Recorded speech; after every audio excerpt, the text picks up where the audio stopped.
Alright, good morning guys. MWUSA Season 3, Episode 96.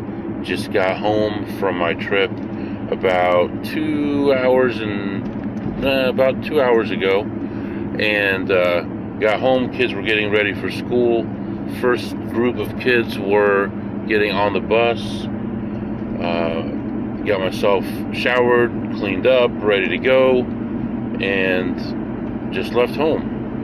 And I am on my way to work. No time for any kind of casino play before work today, but we'll see what happens. I will definitely get at least one, maybe two sessions in of something today.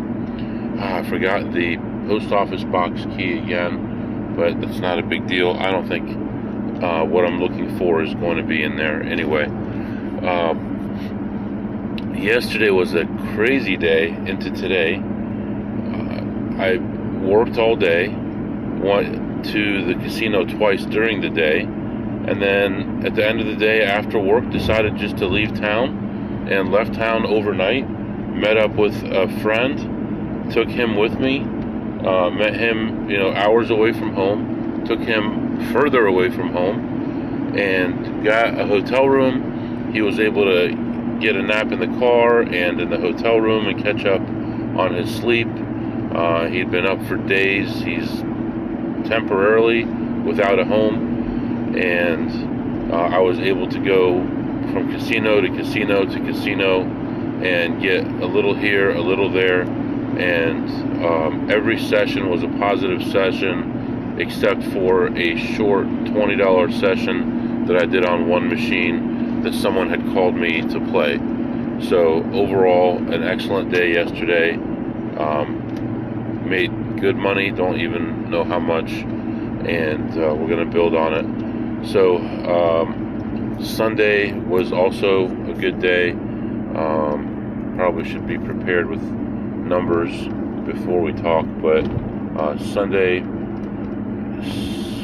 I don't know. Anyway, we're off to a great start. If we continue like this, we'll have another tremendous week. And like I said, on my way to work, I'll be back to update you soon. Alright guys, I'm back. So, took care of morning meetings. It is about noon right now, almost noon. I am leaving the office, going to head out, going to a casino. Yes, I do have my headset here, and I have my laptop. I'm supposed to be back in a few hours, but there's no way I can get there and back that fast. So I will do my meeting in the car with my headset, and that'll be fine. And then I'll be back at the office.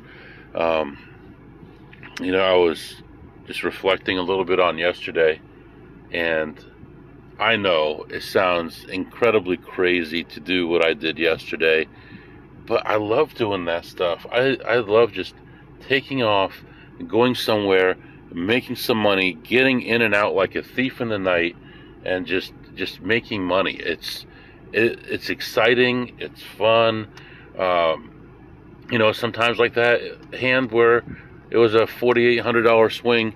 It stinks, but actually I kind of got off the hook pretty easy with that. Within 20 minutes, 30 minutes, I had all that money back. So, it's unfortunate that I lost that hand. I would have left ahead, I don't know how much, 1,200, 1,400 otherwise, but it's fun to go through that grind. And I guess if you think of it as not real money until you leave the casino, that's kind of the way I think of it. Is, right now, this is my job. This is the number. I put this amount out. This is the number. I put this amount out. I play it this way. And none of it's real. It doesn't exist until I leave. And, to me, I mean, even still right now, losing $500 makes me so angry. It's so upset. I think about what I could do with that money. But you can't think that way in the casino. You can't play scared. And I may act scared at times, and I may say, well, I'm not doubling because of this, or I'm not hitting because of this. I'm worried it's too much money. It's this, it's that. But that part's an act. But we have to do the right thing. And in fact, I don't do the right thing so little, you know, the times that I don't do the right thing are such a small number of instances that most of the time I tell you on the podcast I didn't hit the 12 against the 4. You know, I didn't hit the or I did hit the 16 against the 10, you know, with a 1 because blank, this was going on, that was going on. And those instances 100% of the time are not big swing instances. It's not like taking insurance or something like that. Usually it's something tiny like 12 against 12, 12 against 13, 12 against 4, you know what I mean. Not 12 against 13, 12 against 3, you know what I mean. But getting into that mindset is so difficult to do when you first get started, because you're like, I brought $2,000 with me and I've got, you know, $400 left. What am I going to do? And when you get your bankroll to the right size and you're betting accordingly, and you know that your risk of ruin is this much, it puts your mind at rest. And another key is your trip risk of ruin is another big thing. And my trip risk of ruin used to be like 0.0.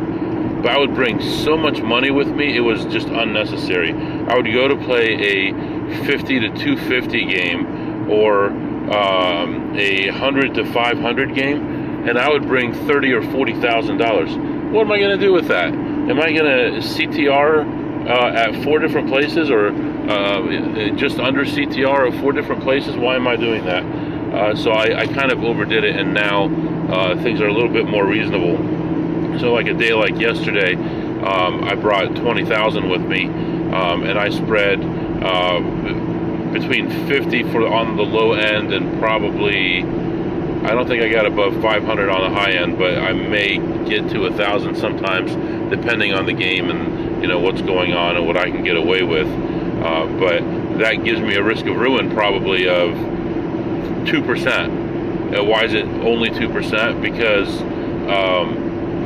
the amount of time, right? You have to take into consideration the amount of time, and you know, what's the odds that you're going to lose every single hand. You know, in the BJA calculator, it'll show you the trip risk of ruin with, and then it'll show you 1 standard, 2 standard, 3 standard deviations, and you can kind of get an idea. But after a while, you get a feel for it, and you know, hey, I'm going to this group of casinos, I'm taking 30,000. I'm going to this group of casinos, I'm taking 20,000. So when I go to Vegas, I'm going to take 50,000, because out there, you know, I'm going to have opportunities. I'm going to have tables where, you know, at the Wynn or at the Venetian, I can spread 1 to 10, 1 to 20 on a $100 table.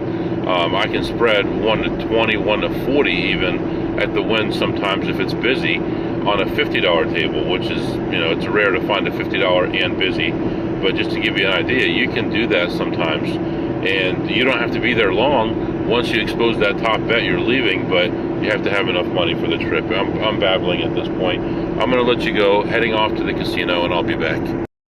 All right, guys, I am back. So I walk in this place and see a couple guys, new guys, checking things right away.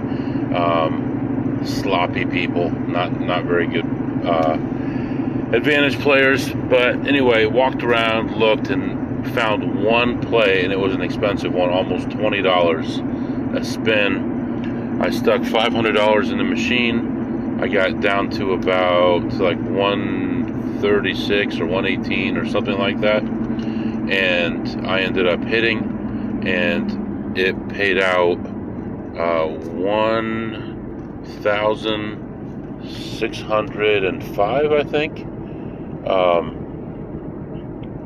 Pulling it up right now. I should be more prepared. But yeah, I paid $1,603.40. So Waited around for that, got that money, and then looked around a little bit and found almost nothing else. I actually think I lost a couple dollars on my way out.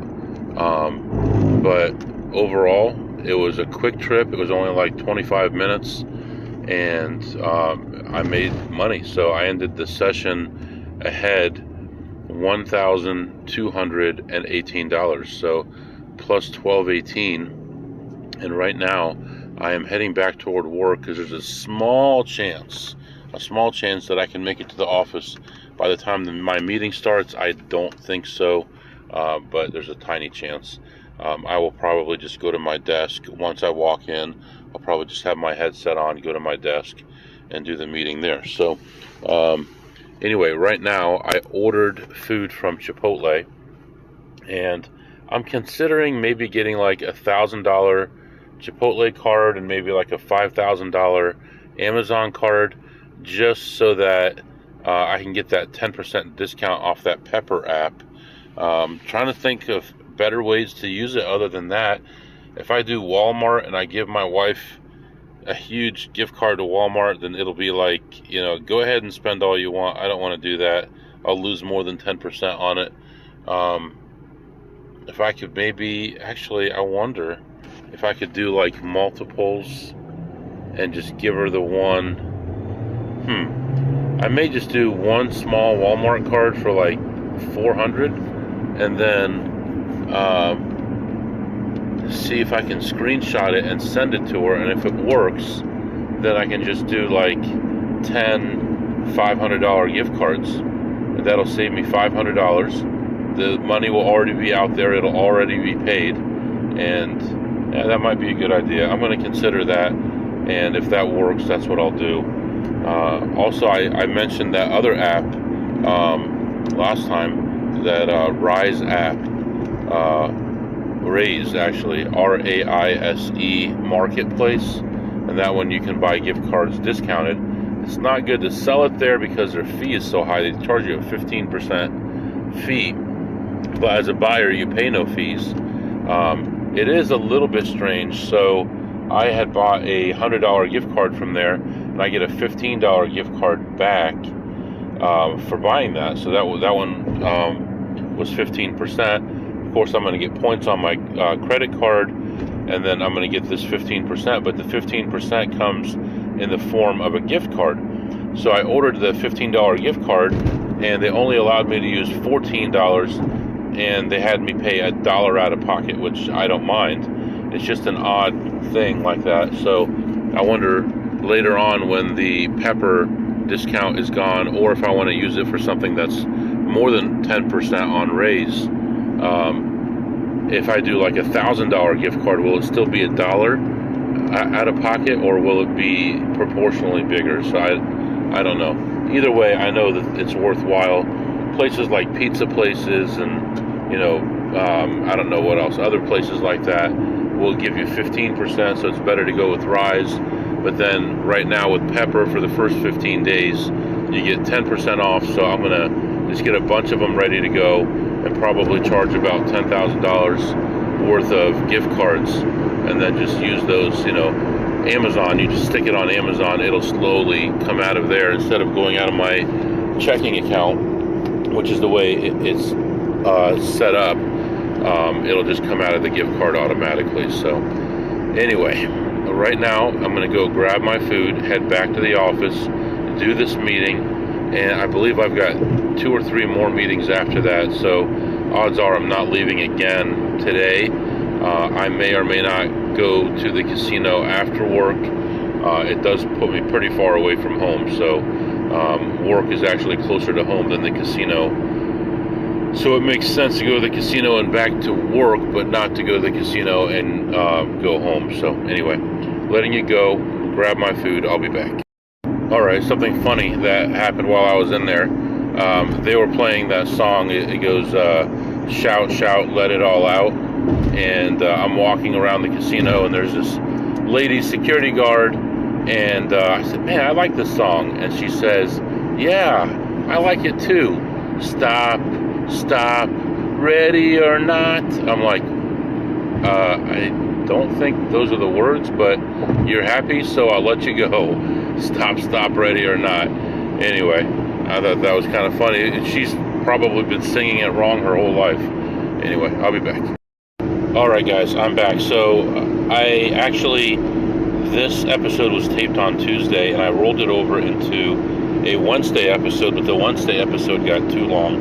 So I'm going to publish this episode separately as a Tuesday episode, and then we'll start episode, 97, right after this. So if you have any questions or comments, the email is mwusa21@gmail.com, mwusa21@gmail.com. See you next time.